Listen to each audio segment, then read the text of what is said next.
Bismillahirrahmanirrahim. Nahmaduhu wa nasalli wa nasallimu ala rasul karim amma ba'd. Kisah Sayyidatina Ummu Habibah radhiyallahu anha tidak mengizinkan ayahnya duduk di atas tikarnya. Kitab Fadilah Amal. Sebelum Ummul Mukminin Sayyidatina Ummu Habibah radhiyallahu anha menikah dengan baginda Rasulullah SAW, ia telah menikah dengan Ubaidillah bin Jahsy. Keduanya masuk Islam dan hijrah ke Habasyah bersama-sama. Setiba di sana, suaminya menjadi murtad dan meninggal dalam keadaan demikian. Kemudian Sayyidatina Ummu Habibah radhiyallahu anha menghabiskan masa janda di Habasyah sampai baginda Nabi SAW mengirim utusan untuk melamarnya di sana. Atas pengetahuan Raja Habasyah, menikahlah Sayyidatina Ummu Habibah radhiyallahu anha dengan baginda Nabi SAW. Kisahnya akan diceritakan di akhir bab ini. Setelah menikah, Sayyidatina Ummu Habibah radhiyallahu anha pindah ke Madinah Munawwarah.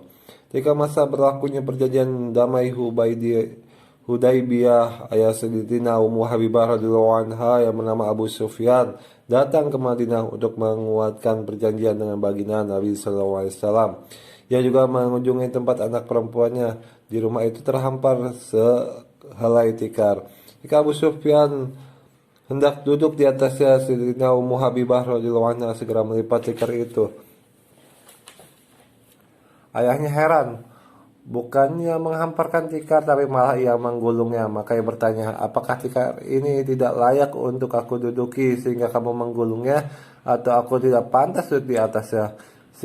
Sayyidatina Ummu Habibah radhiyallahu anha menjawab, ini tikar baginda Rasulullah SAW, sedangkan engkau najis karena masih musyrik. Bagaimana aku mempersilahkan engkau duduk di atasnya? Ayahnya merasa kecewa dengan sikap anak ini. Ia berkata, setelah berpisah perilaku menjadi buruk.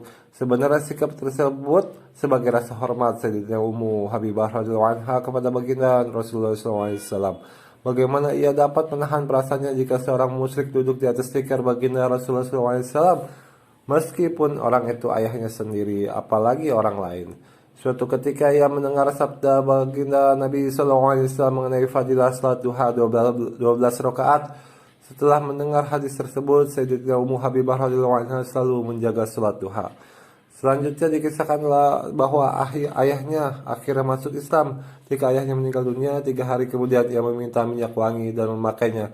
Ia berkata, sebetulnya aku tidak memerlukan minyak wangi ini, namun semua ini aku lakukan karena aku mendengar sabda baginda Nabi SAW, tidak boleh berkabung dengan meninggalkan seluruh perhiasan dan wewangian lebih dari 3 hari. Kecuali untuk kematian suaminya. Jika suaminya meninggal dunia, dia berkabung selama 4 bulan 10 hari. Itulah sebabnya aku memakai minyak wangi, agar tidak dianggap berkabung dengan kematian ayahku. Ketika ia sendiri akan meninggal dunia, ia memanggil Sayyidatina Aisyah radhiyallahu anha dan berkata, aku dan kau sama-sama sebagai madu. Tentu ada kesalahan di antara kita. Semoga Allah Subhanahu wa taala mengampuni aku dan kau. Sayyidatina Aisyah radhiyallahu anha menjawab, semoga Allah Subhanahu wa taala mengampunimu. Mendengar ucapan Sayyidatina Aisyah radhiyallahu anha, ia berkata, engkau telah banyak membuatku senang saat ini. Semoga Allah Subhanahu wa taala menggembirakanmu. Lalu untuk tujuan yang sama, ia mengirim utusan kepada Sayyidatina Ummu Salamah radhiyallahu anha dari kitab Tabaqat.